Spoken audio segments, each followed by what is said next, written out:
देखिए बहुत सिंपल सा कंसेप्ट है, I am just repeating it once again. Colligative property basically वो प्रॉपर्टीज होती हैं जो सिर्फ और सिर्फ डिपेंड करती है number of moles of solute पर, वो किसी और चीज पर डिपेंड नहीं करती। यानी कि किसी और चीज मतलब कोई और भी प्रॉपर्टी क्यों ना हो उस पर वो डिपेंड नहीं करती, वो सिर्फ और सिर्फ डिपेंड किस पे करती है, नंबर ऑफ सॉल्यूट पार्टिकल्स पे। जैसे सबसे पहली जो कॉलिगेटिव प्रॉपर्टी हम स्टडी करते हैं वो होता है हमारा relative lowering of vapour pressure. कौन सा? Relative lowering of vapour pressure. तो होता क्या है, इसका मतलब क्या होता है कि एक सॉल्यूट एक सॉल्वेंट है आपके पास। सॉल्वेंट क्या होता है? बेसिकली वो मीडियम जिसमें आप सॉल्यूट को ऐड करते हैं। ठीक है, तो आपके पास एक सॉल्वेंट है और मैंने मान लीजिए वो सॉल्वेंट क्या ले लिया, पानी ले लिया। वो सॉल्वेंट कौन है आपका? पानी नाम का सॉल्वेंट है, जो पहले आसानी से हल्का हल्का हीट होने पर या एटमॉस्फेयर के टेम्परेचर पे जो आसानी से क्या हो रहा है, वेपराइज हो रहा है। अगर वो वेपराइज हो रहा है तो ऑब्वियस सी बात है वेपर्स निकल रहे हैं। वेपर्स निकल रहे हैं तो वेपर्स कब तक निकलते हैं किसी भी सरफेस के, आप जानते हैं। मान लो अगर मैं इसके ऊपर ढक्कन लगा दूं एक, इस कंटेनर के ऊपर, तो इस लिक्विड की सरफेस से निकलने वाले वेपर्स तब तक निकलते हैं जब तक कि बाहर का एटमॉस्फेरिक प्रेशर के बराबर रीच ना कर जाए। तो लगातार ये लिक्विड के पार्टिकल्स एस्केप करते हैं और जाके सरफेस पर टकराते हैं और टकराने पर वो प्रेशर एक्सर्ट करते हैं। अभी मेरे पास सिर्फ और सिर्फ पानी है, इसीलिए मैं इस प्रेशर को पी नॉट बोलता हूँ। पी नॉट का मतलब होता है प्योर प्रेशर, और प्योर इसलिए क्योंकि एक अकेली चीज है। पी नॉट क्यों है? क्योंकि एक अकेली चीज है, सिर्फ सॉल्वेंट है और कुछ इसमें नहीं मिला हुआ, इसीलिए मैंने इसको पी नॉट नाम दिया। ठीक है, मैंने इसको पी नॉट नाम दिया बिकॉज ये प्योर को रिप्रेजेंट कर रहा है। अब मैंने सेम कंटेनर में, अब मैंने क्या किया, सेम कंटेनर में मैंने नमक डाल दिया। अब जब नमक डाला तो ऑब्वियस सी बात है कि नमक ने जाके सरफेस के ऊपर जगह बना ली, बैठ गया, घुल गया, मिल गया। तो ऑब्वियस सी बात है जहां जहां पे सरफेस पर नमक बैठा है उसके नीचे के जो पार्टिकल्स थे लिक्विड के, वो वेपराइज नहीं कर पाएंगे, वो एस्केप नहीं कर पाएंगे। अगर वो एस्केप नहीं कर पाएंगे तो ऑब्वियस सी बात है, एस्केप नहीं कर पाए अगर, तो ऑब्वियस सी बात है कि अब मैंने इसमें क्या क्या डाला है, इसमें दो चीजें हैं, सॉल्ट है प्लस वाटर है, जो कि क्या बना रहे हैं, मिलके सॉल्यूशन बना रहे हैं। इसको मैंने नाम दे दिया पीएस, प्रेशर ऑफ सॉल्यूशन। तो मेरे क्वेश्चन का जवाब दीजिएगा। मान लो ये आपका 28 डिग्री सेल्सियस पे था और ये भी 28 डिग्री सेल्सियस पर ही बात कर रहा हूं मैं। आप मुझे बताइए किस केस में पानी के मतलब जो वेपर्स हैं वो ज्यादा बन पा रहे थे, सिर्फ पानी में या पानी प्लस नमक में? वो पानी प्लस नमक में। पानी प्लस नमक में वेपर प्रेशर कम हो जाएगा बेटा। और कम क्यों होगा, थोड़ी कॉमन सेंस यूज करो। कम इसलिए हुआ क्योंकि नमक ने पानी की सरफेस को ढका भी, प्लस नमक ने पानी के साथ बॉन्ड भी बना लिया। तो बॉन्ड बना लिया तो ऑब्वियस सी बात है पानी का वो पार्टिकल जो नमक के साथ बॉन्ड बना के बैठा है वो फ्री नहीं हुआ, और फ्री नहीं हुआ तो एस्केप नहीं कर पाएगा। एस्केप नहीं कर पाएगा तो ऑब्वियस सी बात है जो ओवरऑल प्रेशर है वो कम हो जाएगा। ठीक है, तो यहाँ से एक रिलेशन सामने निकल के आ गई कि अगर मेरे पास प्योर सॉल्वेंट था तो उसका वेपर प्रेशर पी नॉट था, और सॉल्यूशन का पी सॉल्यूशन मान लिया मैंने, तो P not is greater than P solution. ठीक है, मैं जो टॉपिक पढ़ा रहा हूँ उस टॉपिक का नाम है relative lowering of vapour pressure. और लोअरिंग का मतलब होता है कमी आना। लोअरिंग का मतलब क्या होता है? कमी आना। और कमी कैसे चेक करते हैं आप, कितनी कमी आई?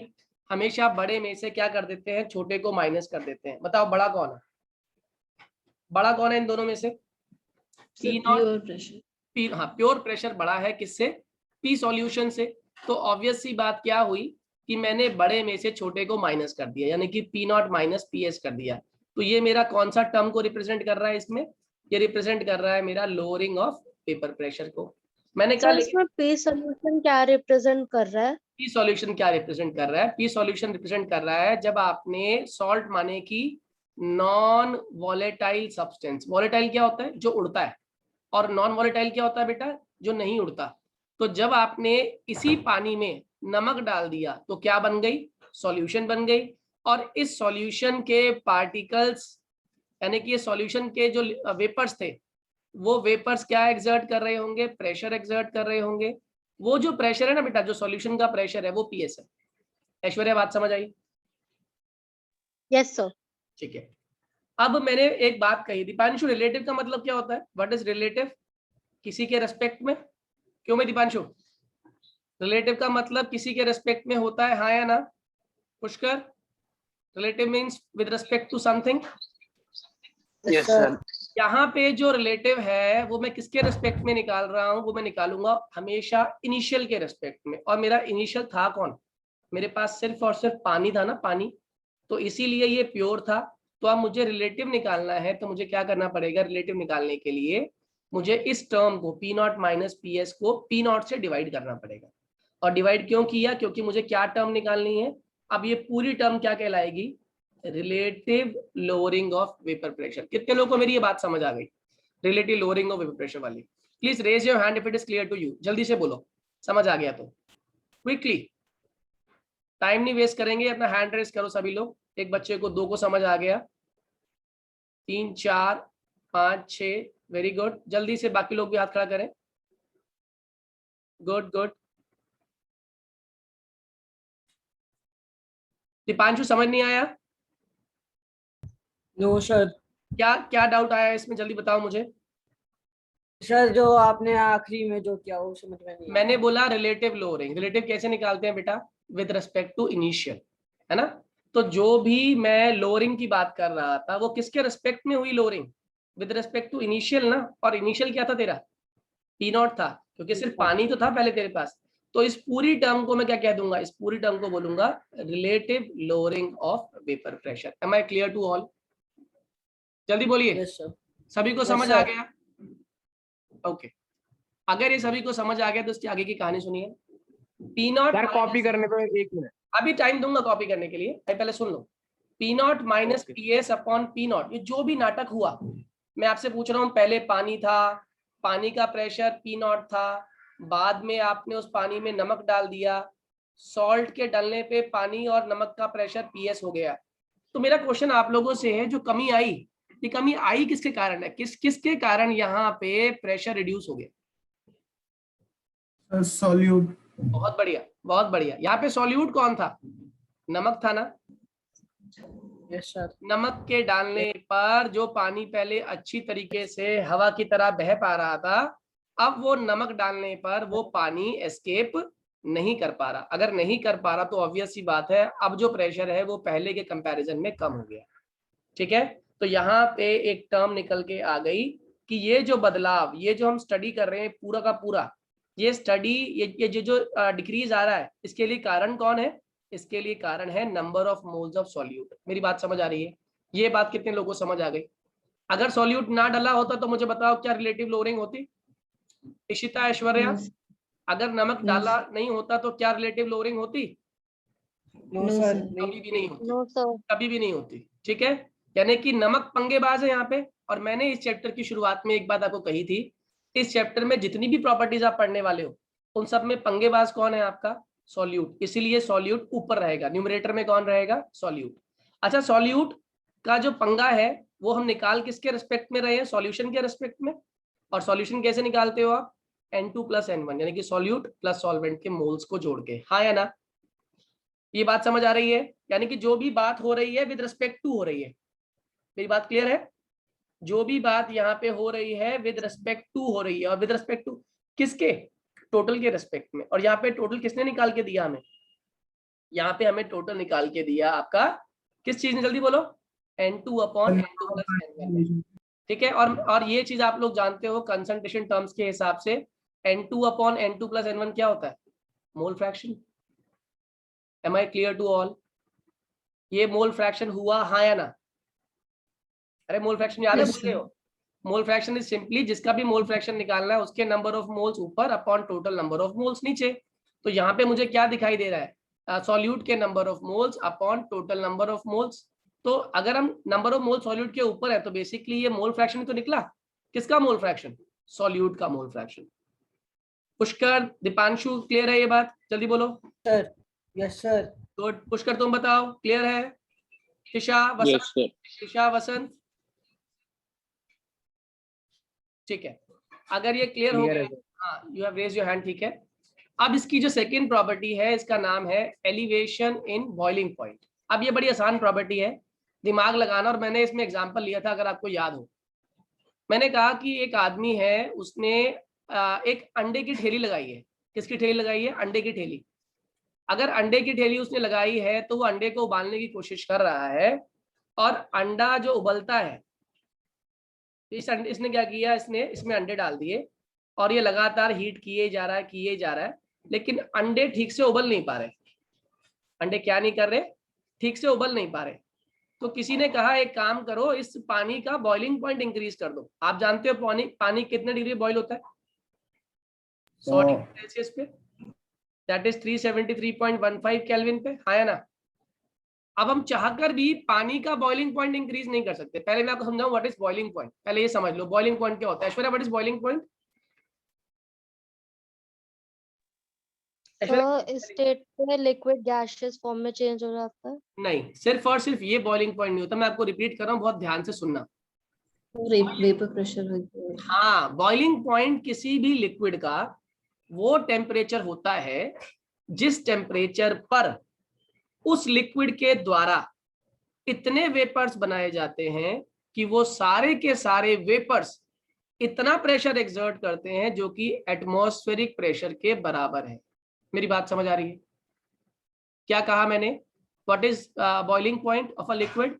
Boiling point of a liquid is that temperature at which the vapor pressure formed by, the vapor pressure produced by, vapor pressure created by that liquid is actually becomes equal to the atmospheric pressure. मेरी बात समझ आ रही है? हाँ या ना? इसको छोटे से एग्जांपल से क्लियर करता हूं आपको। जैसे मान लो आपके पास ये कंटेनर की वॉल है, एक कंटेनर है,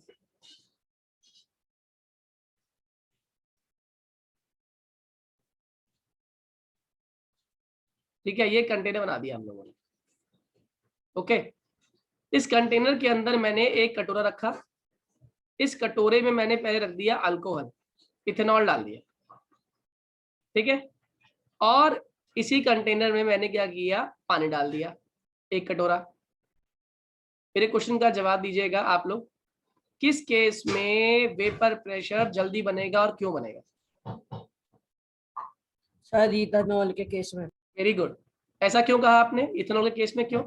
क्योंकि अल्कोहल का ज्यादा प्रेशर होता है। अल्कोहल ज्यादा वॉलेटाइल है, हाँ या ना। इसके पार्टिकल्स जल्दी एस्केप करेंगे, और अगर ये जल्दी एस्केप करेंगे तो ऑब्वियस सी बात है ये दीवार पे जल्दी टकराएंगे, और पार्टिकल्स का दीवार पे टकराना ही तो वेपर प्रेशर होता है, हाँ या ना। और ये कितनी ताकत से टकरा सकते हैं, कितनी ताकत से टकराएंगे? ऑब्वियस सी बात है कि जितना बाहर का एटमॉस्फेरिक प्रेशर है ना, क्योंकि अगर बाहर का एटमॉस्फेरिक प्रेशर ज्यादा है अंदर कम है, तो ऑब्वियस सी बात है अंदर से बाहर की तरफ जाने की प्रोसेस शुरू हो जाएगी, इसीलिए ये लिक्विड वेपराइज होता है। मेरी बात समझ आ रही है? तो अल्कोहल ने जल्दी से वो इक्विलिब्रियम अटेन कर लिया। क्यों अटेन कर लिया? क्योंकि अंदर वाले जो पार्टिकल्स ज्यादा वॉलेटाइल थे, जल्दी उड़ रहे थे। मतलब पानी वाले केस में क्या होगा, इतना ही प्रेशर, यानी कि एटमॉस्फेरिक प्रेशर, जितना प्रेशर एक्सर्ट करने के लिए इसको टाइम लगेगा या नहीं लगेगा? Yes sir. कितने लोगों को ये बात समझ आ रही है कि इस अल्कोहल को उड़ने में इस पानी को उड़ने में टाइम लगेगा?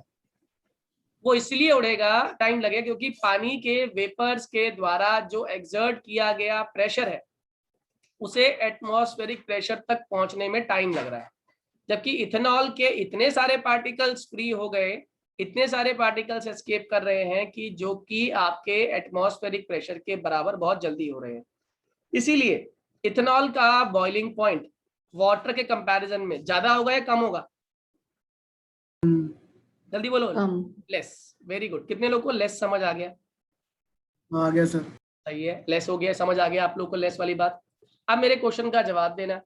मैंने कहा पानी का बॉइलिंग पॉइंट 100 डिग्री है और 100 डिग्री पे अंडे उबलते नहीं। अंडे उबालने के लिए आपको टेम्परेचर करना है 110 डिग्री सेल्सियस। आप चाहकर भी पानी के बॉइलिंग पॉइंट को इंक्रीज नहीं कर सकते सिंपली पानी से, क्योंकि पानी तो 100 डिग्री सेल्सियस पे उड़ के इतना प्रेशर एक्सर्ट कर देगा जो कि एटमॉस्फेरिक प्रेशर के बराबर हो जाएगा। अगर मैं कुछ ऐसा कर दूं, इस पानी के अंदर मैं अगर नमक डाल दूं तो बताओ इससे फायदा होगा या नुकसान होगा? फायदा होगा, बताओ क्या फायदा होगा? बॉइलिंग पॉइंट बढ़ जाएगा, देगा कैसे बड़ा बॉइलिंग पॉइंट, जल्दी बताओ। डेंसिटी कम बढ़ने की। देगा डेंसिटी वाली बात नहीं, खुद सोचो। अभी जो पहले पढ़ाया था वही बात ध्यान से पानी सुनो। उसका रेट ऑफ इवेपोरेशन बढ़ जाएगा। बढ़ जाएगा घट जाएगा? हाँ घट जाएगा। पानी सब पानी सॉल्ट से बाइंड करेगा तो बहुत बढ़िया। अल्टीमेटली पहले देखो, अगर दो तरीके से सोच सकते हो आप। एक तो बिल्कुल सिंपल देसी भाषा में ये समझो कि जो नमक आपने डाला वो नमक पानी की सरफेस पर भी आया होगा, पानी के अंदर भी चला गया होगा। तो जहां जहां पर नमक के पार्टिकल मौजूद है, जैसे मान लो यहाँ यहाँ यहाँ यहाँ यहाँ मौजूद है, तो ऑब्वियस सी बात है उसके नीचे वाले पानी के वेपर, पानी के कण एस्केप नहीं कर पाएंगे, हाँ या ना? बोलो, क्या ये पार्टिकल जो नमक के नीचे हैं वो एस्केप कर पाएंगे? और अगर ये एस्केप नहीं कर पाएंगे तो ऑब्वियस सी बात है पहले 100 डिग्री सेल्सियस पर वो इतना प्रेशर एक्सर्ट कर पा रहा था जो एटमॉस्फेरिक प्रेशर के बराबर था, लेकिन अब ये पार्टिकल्स ऊपर नहीं जा रहे हैं तो ये 100 डिग्री सेल्सियस पर भी उतना प्रेशर एक्सर्ट नहीं कर रहा जो कि एटमॉस्फेरिक प्रेशर के बराबर है। तो यानी कि मुझे इन पार्टिकल्स को भी ऊपर पहुंचाना है, जल्दी बोलिए। इन पार्टिकल्स को ऊपर पहुंचाना, तो ऑब्वियस सी बात है इनको क्या देनी पड़ेगी, एनर्जी देनी पड़ेगी। और एनर्जी किस फॉर्म में दोगे इसको अब आप? हीट। सर वैसे सर लिड से कवर करके भी तो वो बढ़ा सकते हैं। बेटा लिड से कवर कर लो, लिड से तो प्रेशर क्रिएट कर रहे हो आप, है ना? लेकिन लिड से कवर करने के लिए भी पानी तो 100 डिग्री पे बॉईल हो ही जाएगा। वो बात अलग है कि वो 100 डिग्री गेन अगर ढक्कन से कवर कर दिया तो टाइम कम लगेगा, और अगर ढक्कन से कवर नहीं किया तो उसको ज्यादा टाइम लगेगा, लेकिन टेम्परेचर 100 डिग्री रहेगा उसका बेटा। लेकिन अगर आपने इसमें नमक डाल दिया तो इसमें टेम्परेचर जो है वो 100 डिग्री से ज्यादा हो जाएगा। ये अगर क्लास 9 आपको याद है ना, तो उसमें क्वेश्चन हुआ करता था कि 100 डिग्री सेल्सियस पानी, बॉइलिंग वाटर, और 100 डिग्री सेल्सियस स्टीम, ज्यादा सीवियर बर्न कौन कॉज करता है? बताओ आंसर क्या था? स्टीम। Steam sir. क्योंकि स्टीम सिर्फ 100 डिग्री सेल्सियस पे नहीं है, स्टीम के अंदर पहले तो हीट एब्जॉर्ब करी उसने पानी अपने आप को 100 डिग्री पहुंचाने के लिए, फिर उसने हीट एब्जॉर्ब करी अपना स्टेट चेंज करने, क्योंकि स्टीम क्या होता है basically? Steam is basically water. Am I clear? Steam क्या है आपका? वाटर ही तो है। और अगर स्टीम वाटर है तो ऑब्वियसली बात क्या समझ आती है कि स्टीम ने कुछ अमाउंट ऑफ हीट अपना स्टेट चेंज करने के लिए इस्तेमाल किया था। तो स्टीम का बॉइलिंग पॉइंट 100 डिग्री नहीं है, बल्कि स्टीम का जो टेम्परेचर है वो 100 से ज्यादा है। Am I clear to all? ये पूरी कहानी समझ आई है आप लोगों को? बेटा ये समझ आनी बहुत जरूरी है क्योंकि इसके न्यूमेरिकल्स तभी हो पाएंगे आपसे। ये कहानी क्लियर हो गई सभी को? तो मेरे क्वेश्चन का जवाब देना। अब यहाँ पे मैंने कह दिया जो T0B है ये है बॉइलिंग पॉइंट प्योर पानी का, बॉइलिंग पॉइंट प्योर पानी का T0B, boiling point of pure water. इसे मैंने कितना कह दिया? T0B। और जो TB है इसको मैंने क्या नाम दे दिया? इसको मैंने नाम दे दिया बॉइलिंग पॉइंट ऑफ सॉल्यूशन। ये क्या है? Boiling point of solution. और ये क्या है? Boiling point of pure water. सही है? अब मेरे क्वेश्चन का जवाब देना एक बार। इन दोनों में से बड़ा कौन होना चाहिए? टीबी बड़ा होगा या T0B बड़ा होगा? टीबी। कितने लोगों को टीबी समझ आ गया? टीबी T0B से बड़ा है। पुष्कर, दीपांशु, क्लियर हुई है बात? Yes sir. Yes Lakshya, Riddhi, Tisha, Basant? Yes sir. ठीक है। तो टीबी बड़ा है T0B से, और मुझे निकालना क्या है? मैथमेटिकल टर्म है लेकिन आप इंग्लिश समझें इसकी। मुझे निकालना है एलिवेशन, और एलिवेशन का मतलब होता है कितना इंक्रीज, कितना बढ़त। और बढ़त कैसे निकालते हैं? चेंज को। इंक्रीज मतलब चेंज तो होता है, और आप चेंज कैसे निकालते हो बताइए? आप मैथ्स में बड़े में छोटे को माइनस करते हो तो इंक्रीज आता है आपका, हाँ या ना?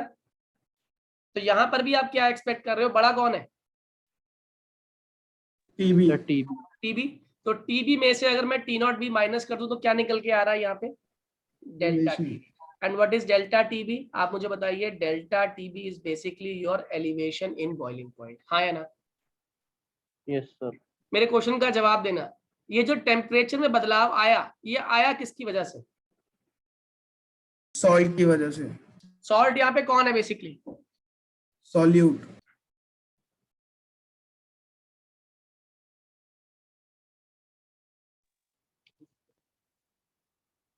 यहाँ पे सॉल्ट आपका सॉल्यूट है, राइट?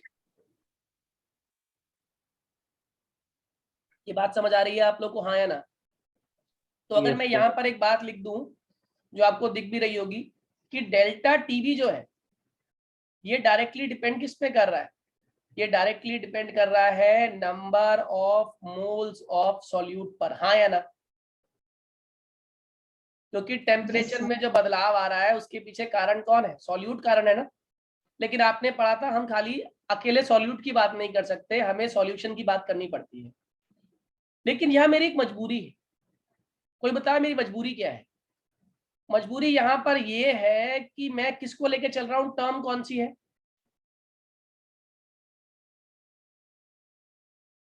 टेम्परेचर है।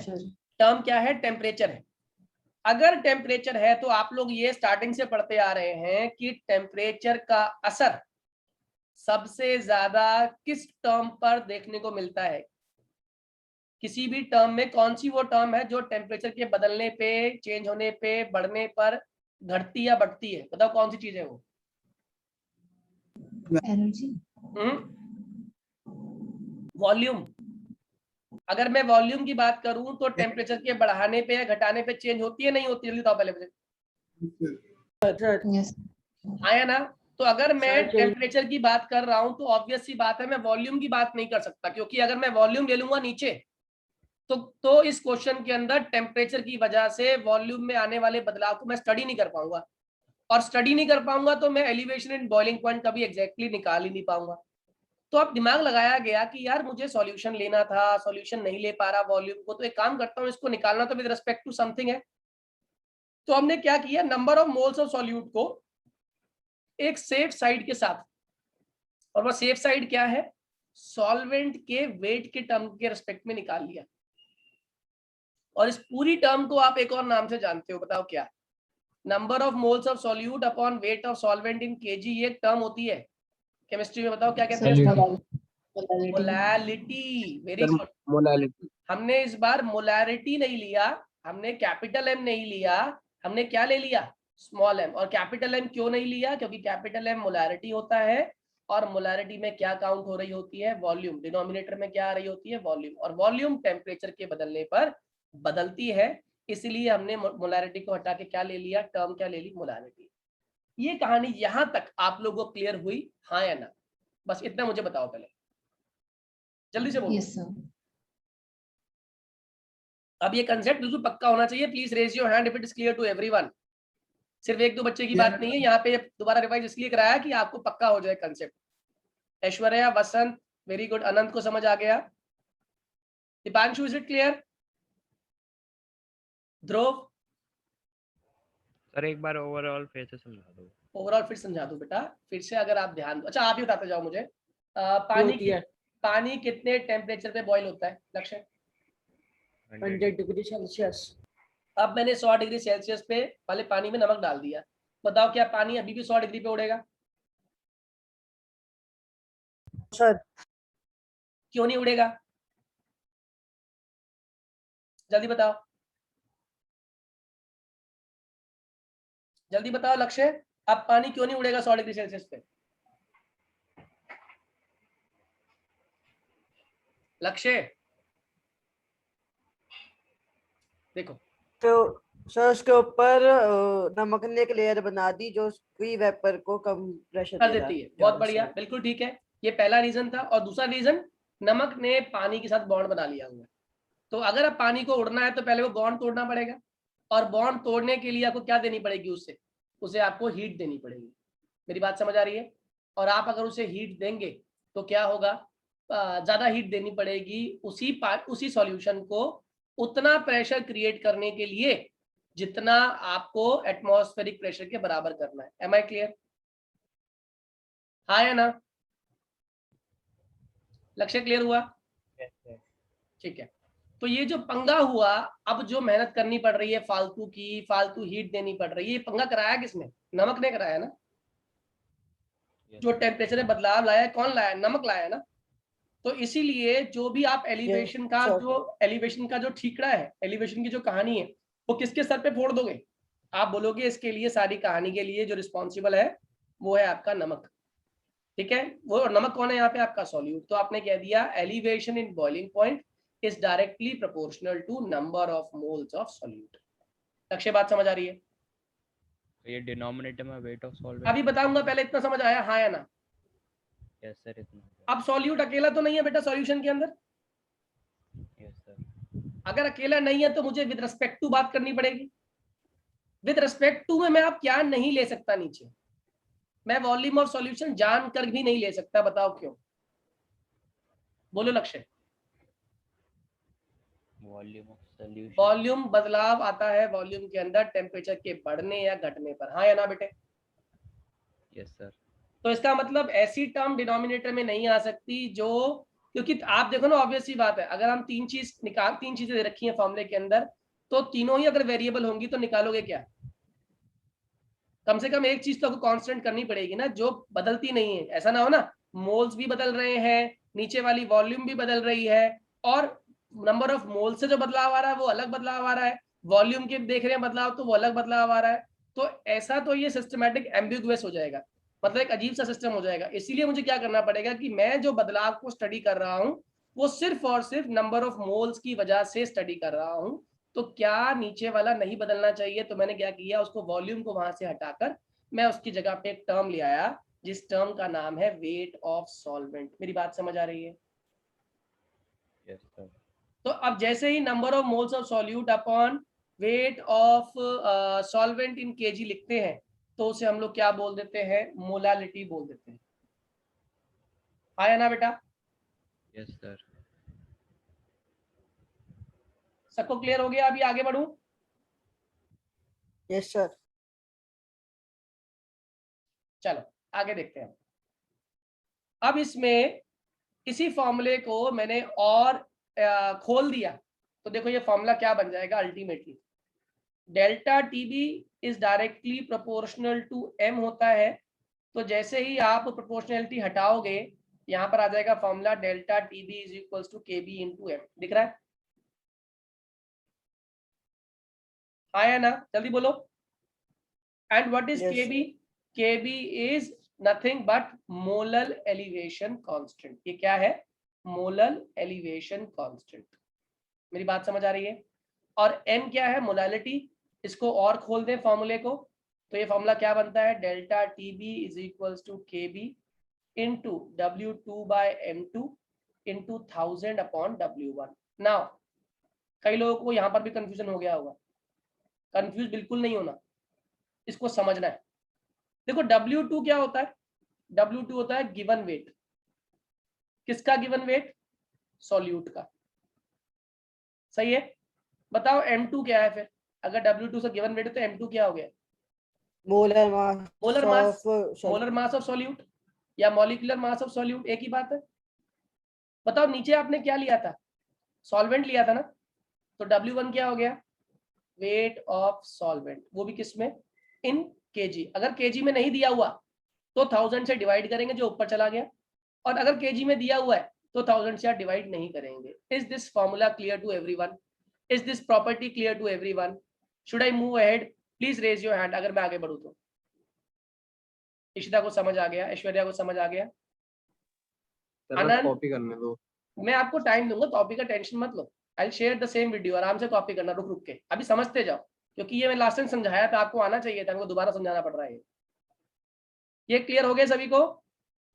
ध्रुव, इशिता, इशिता तो हो गया। लक्ष्य, लक्ष्य क्लियर है? ये तिशा, वसंत, रिद्धि? चलिए अब आते हैं हम लोग आज की थर्ड प्रॉपर्टी पे जिसका नाम है, ये थर्ड कॉलिगेटिव प्रॉपर्टी है जिसका नाम है डिप्रेशन इन फ्रीजिंग पॉइंट। पहले इसका हिंदी अनुवाद कर लेते हैं। डिप्रेशन मतलब क्या होता है बच्चों? डिप्रेशन का मतलब क्या होता है? सिंपल भाषा बात करें तो कमी, डिक्रीज। और किस में डिक्रीज आ रहा है? फ्रीजिंग पॉइंट में। अब एक क्वेश्चन का जवाब देना। आप क्वेश्चन का जवाब देने से पहले मैं आप लोगों से एक बात पूछूंगा, उसका जवाब देंगे तो आपको तुरंत समझ आ जाएगा। आप लोग शादियों में जाते हो, शादियों में एक तरफ तो आइसक्रीम मिल रही होती है, एक तरफ मिल रही होती है कुल्फी, है ना, जिसको उन्होंने कपड़े से कवर किया होता है, जिसमें ऐसे ऐसे छोटे छोटे सांचे बने होते हैं। सही है।